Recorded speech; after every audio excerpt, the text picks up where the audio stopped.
মাথায় আগে থেকে প্ল্যান করে নিরঞ্জন বাবুকে হত্যা করেছে। ডেথ বাই স্ট্র্যাঙ্গুলেশন, সাসপেন্ডে চেপে দেওয়া হয়েছে।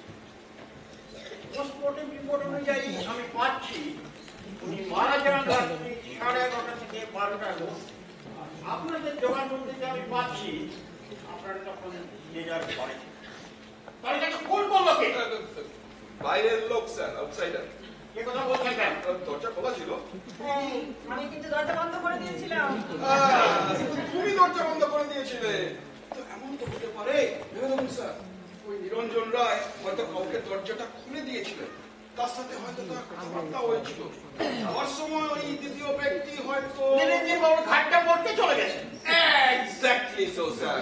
মানে বুঝতেই পারছেন, ফোন করেছে ভাইরাল লোক। কিন্তু লোকটি কে? আমি কি করে বলবো কে? আরে সেটা বার করার দায়িত্ব তো আপনাদের মশাই, মানে পুলিশের। তুমি একটু বকর বকর করাটা কম করতে চোখরা। আমাদের উচিত ছিল অমলেশ উদাও হওয়ার পর থেকে বাড়িতে পুলিশের কড়া পাহারা। আরে আমি তো চেয়েছিলাম, কিন্তু আপনারাই তখন সকলে আমাকে বোঝালেন যে অমলেশ বাবু মাতাল, ঝোঁকের বসে কোথাও গেছেন, আবার ফিরে আসবেন। আর যে ফোনটা এবারে থেকে কেউ করেছিল সেটা নেহাতেই রসিকতা। আমাদেরই ভুল হয়েছে। এবার পুলিশের পাহারা থাকবে তো বাড়িতে? তো থাকবে, কিন্তু উনি যদি এই বাড়ির কেউ হয় তাকে আমরা ছেড়ে দেবো না। আর যদি ভাইরাল লোক হন, তাকে ঠিক ধরে নিয়ে আসবো। সবই আমার ভাগ্য। একটা অশুভ ছায়া আমাকে যেন সর্বক্ষণ ঘিরে আছে। তা না হলে একটা মেয়ের জীবনে একটার পর একটা ট্র্যাজেডি কি করে ঘটে, সেই ভয়ঙ্কর আগুন যা কিনা আমার কপাল পুড়িয়ে দিয়েছে। ভেবেছিলাম কর্তব্য ছাড়া বেঁচে থাকার কোনো অর্থ নেই। তারপরে নিরঞ্জন দা এলো, মাত্র কয়েকটা দিন বড় আনন্দে কেটেছিল। তাই বিভৎস পরিণাম। আমাকে তো নিরঞ্জনদাকে বলেছিলাম যে আমার ভালো করতে চেও না, আমি অপরা, তোমার ক্ষতি হবে। সে কিন্তু শুনিনি, হেসেই উড়িয়ে দিয়েছিল। আর সে যেখানেই থাকুক না কেন, নিশ্চয়ই বুঝতে পারছি যে কেন আমি আমার মন থেকে সব আস্থা হারিয়েছি। কেন মা, এসব কথা থাক, যাওয়াবার তো হয়ে গেছে। এখন আমাদের দরকার হত্যাকারীকে খুঁজে বার করা। আচ্ছা সেনগুপ্ত, নিরঞ্জন বাবু কি এমন কারোর কথা বলেছেন, মানে যাকে তিনি ভয় পেতেন, মানে এমন কেউ যে তার ক্ষতি করতে পারে? না, একজন হতে পারে, কিন্তু নিরঞ্জন আমায় কথা বলতে বারণ করেছে। নিরঞ্জন কুকুর হয় না, ওদিক থেকে একটা ফোন এসেছিল নিরঞ্জনের। নিরঞ্জন কিনা খালি শাসাচ্ছিল, আমাদের সব টাকা দিয়ে দাও, অত টাকা রেখে দিয়েছো কেন? নিরঞ্জন না বলছিল দেবো, সব দিয়ে দেবো, প্রায় জোগাড় করে ফেলেছি, আর একটু সময় দিন, আমি সমস্ত টাকা পাই গন্ডা মিশিয়ে দেবো। স্ট্রেঞ্জ, আমি তো জানতাম নিরঞ্জনদার অনেক টাকা ইস্ট আফ্রিকা থেকে রোজগার করে এনেছে, আমাকে নিয়ে যাবে সেখানে বলেছিল। এই বিষয়টা আমি চেক আপ করেছি বিশ্বাসযুক্ত। ইনফ্যাক্ট নিরঞ্জন বাবুর ব্যাংক ব্যালেন্স করতে বিশেষ কিছুই ছিল না। আর ইস্ট আফ্রিকা কেন, তিনি ভারতের বাইরে কোথাও যাননি। হ্যাঁ, আর সফল আমরা পাইনি, তবে যেটুকু পেয়েছি তাতে উনি যেসব ব্যবসা করতেন সেগুলো খুব সৎ উপায়ে নয়। আর বাইরে তার শত্রু থাকলে থাকতেও পারে যারা তাকে ফোন করতে পারে। ও ইন্সপেক্টর, এই পৃথিবীতে কি কাউকে বিশ্বাস করা যায় না? বিশ্বাস করলে কি ঠকতে হয়? ওই লোকটাকে আমারও ভালো মনে হয়নি রে। ও তোকে হাত করে না আমাদের ভাগিয়ে দিয়ে সিনেমার তাগাদায় ছিল, বুঝেছিস? মাসিমা চুপ করো তো, এসব কথা আমাকে বলো না, আমার কষ্ট হচ্ছে। সেনগুপ্ত, আপনার যদি শরীর খারাপ লাগে আপনি কাইন্ডলি ঘরে গিয়ে বিশ্রাম নিন না। না না না, তার দরকার হবে না। একলা একলা ঘরে বসে থাকলে কত রকম অদ্ভুত চিন্তা মাথায় আসে। আচ্ছা ইন্সপেক্টর, ওই ছেলেটির কোনো খবর পেয়েছেন?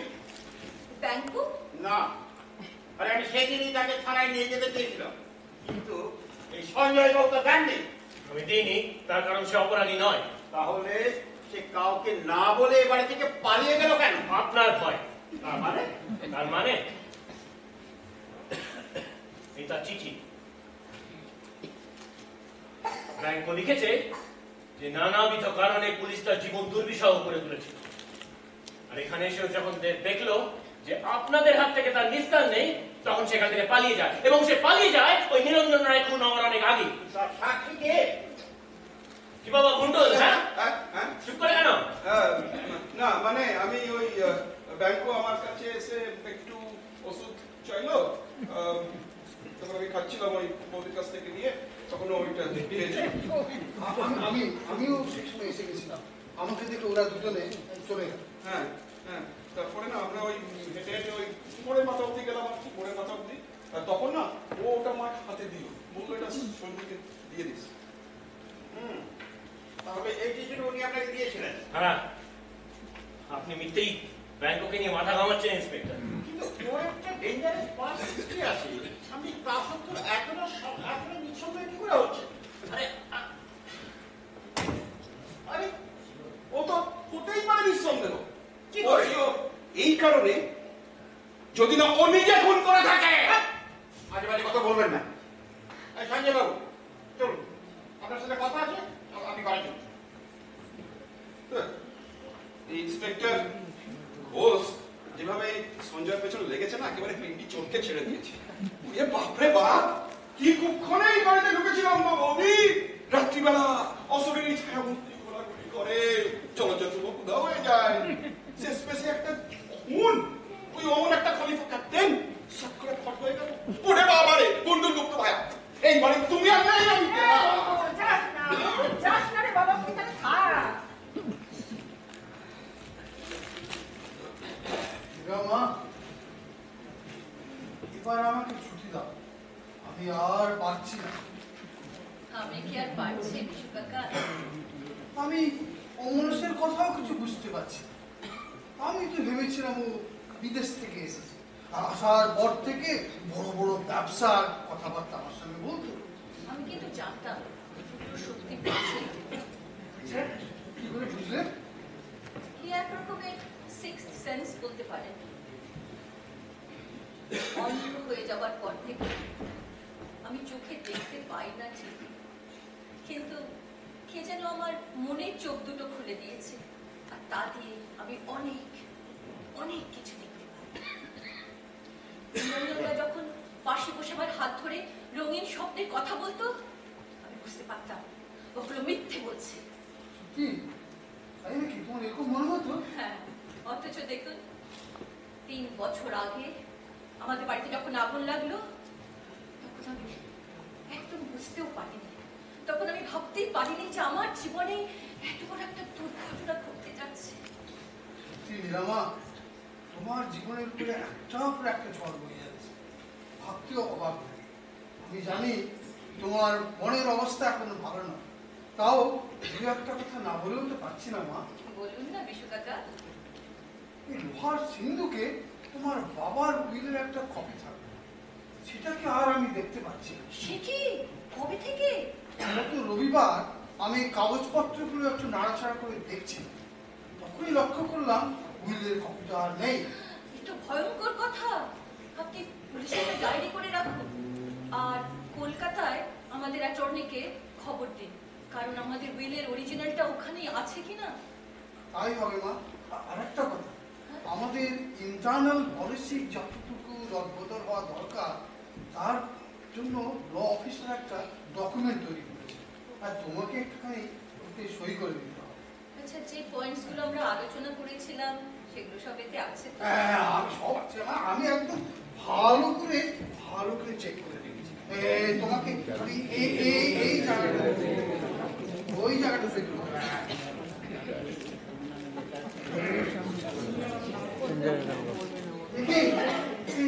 তুমি সই করলে না? না, আজ থাক। আজকে বৃহস্পতিবার তো, বাবা না এদিন কোনো সই সাবুত করতেন না। আজ থাক, এই ফাইলটা বরং আপনি আমার কাছে রেখে দিন, আমি 2-1 দিনের মধ্যে সই করেই পাঠিয়ে দেবো, কেমন? কত জরুরি ছিল ফাইলটা। সে আমার মনে থাকবে বিশু কাকা। আমি আমি ঠিক আপনাকে 2-1 দিনের মধ্যেই ফাইলটা পাঠাবো।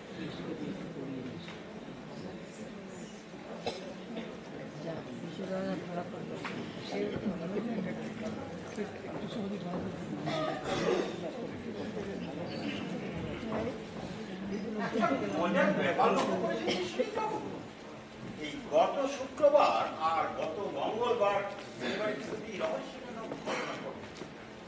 তার ঠিক আগে আপনার সাথে অমরেশ বাবু আর নিরঞ্জন বাবু দুজনের সাথেই বর্ষা থেকে প্রায় এরকম ঝগড়াঝাটি হয়। ব্যাপারটা কিরকম কোইন্সিডেন্স, তাই না? ইন্সপেক্টর ঘোষ, আমি হচ্ছি ল অ্যাবাইডিং সিটিজেন। আপনি আমাকে জিজ্ঞেস করলেন নিরঞ্জন রায় সম্বন্ধে, আমি আমার মতামত দিলাম। ও তা জানতে পেরে আমাকে থ্রেটিং করলেন। উনি জানলেন কি করে? আমি তো ভেবেছিলাম আপনি বলেছেন। না, এ ব্যাপারে ওনার সাথে আমার কোনো কথা হয়নি। আচ্ছা বিশ্বজিৎবাবু, আপনি তো নিরঞ্জন বাবুকে অনেকদিন আগে থেকেই চিনতেন। কই, আপনি তো আমাকে বলেননি। মানে ওই মুখের আলাপ ছিল, এই বলবার আর প্রয়োজন নেই। এ কথাও কি আপনি জানতেন না যে নিরঞ্জন বাবু দেশের বাইরে কোথাও যাননি? না মানে হ্যাঁ। দেখুন বিশ্বজিৎ বাবু, এই ল অ্যাবাইডিং বাই সিটিজেন হতে হলে পুলিশের কাছে কোনো কথা গোপন করতে নেই, বুঝলেন?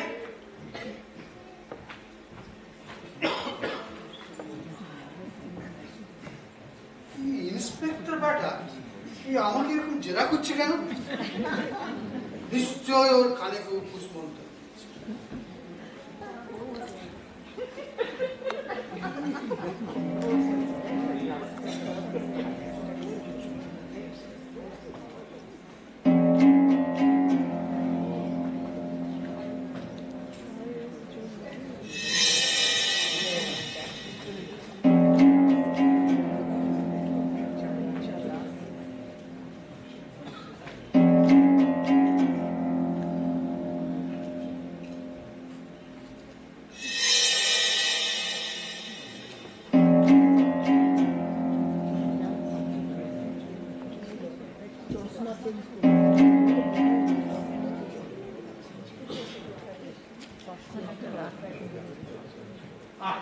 এই যে দিকটা শোনো, তুমি কিন্তু মন দিয়ে একদমই কাজ করছো। কেন, কি হয়েছে? তোমাকে বলেছিলাম তুমি সাবধানে থাকবে, চারিদিকে নজর দিয়ে রাখবে, যদি সন্দেহজনক কিছু দেখো সঙ্গে সঙ্গে আমাকে জানাবে। কিন্তু আমার তো সেরকম কিছু নজরে পড়েনি। তার মানে তুমি কোনো দিকেই তাকাও না, নইলে একটার পর একটা বিভৎস ঘটনা ঘটছে কি করে। তোমরা বুঝতে পারছো না, আমার নিরামার জীবন বিপন্ন। বলুন, আমাকে কি করতে পারি? আমার কি করণীয় এটাতে? আমার মনে হয় তুমি এবার থেকে রাত্রিবেলাও এই বাড়িতে থেকে নীলাকে একদম চোখে চোখে রাখবে। দেখছো না, অমলেশ, নিরঞ্জন, ব্যাংকো। কি বলছিল? ব্যাংকো সেদিন আমায় ফোন করেছিল। আচ্ছা আচ্ছা, কোথায়? তা কিছু বলেনি। এখানে কি বলছিল? বলেছিল আমার সাথে ও দেখা করতে চায়, আমাকে পরে জানাবে। Be very careful. যেই তোমার সঙ্গে যোগাযোগ করবে সঙ্গে সঙ্গে তুমি আমাকে জানিয়ে দেবে। পুলিশ ওকে ভীষণভাবে খুঁজে বেড়াচ্ছে। পুলিশের ধারণা ব্যাংকই নিরঞ্জনকে খুন করেছে। তাই নাকি? ইন্সপেক্টর ব্যাটা এবার আসছে, আমার অনেক কাজ আছে। আমি যাই।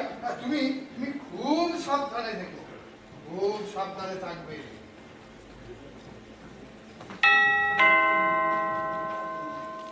যাই দিদি। বিশ্বধরী, মনে আছেন? হ্যাঁ, আপনার দরকার ছিল। এই দু একটা কথা ছিল। আমি এক্ষুনি আসছি। আচ্ছা ঠিক আছে, আপনি আসুন।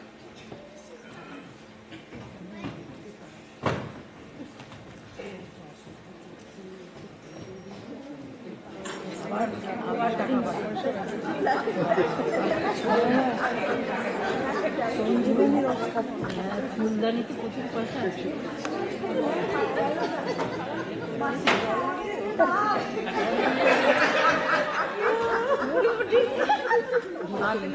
আপনি অনেক ভয় পেয়ে গেছিলাম। হ্যাঁ, এই যে একটু অসুখ। হ্যাঁ ঠিক আছে। আচ্ছা, আপনার ওই যে দেওর কি যেন তোর নাম? বন্ধুর গো, বন্ধুর।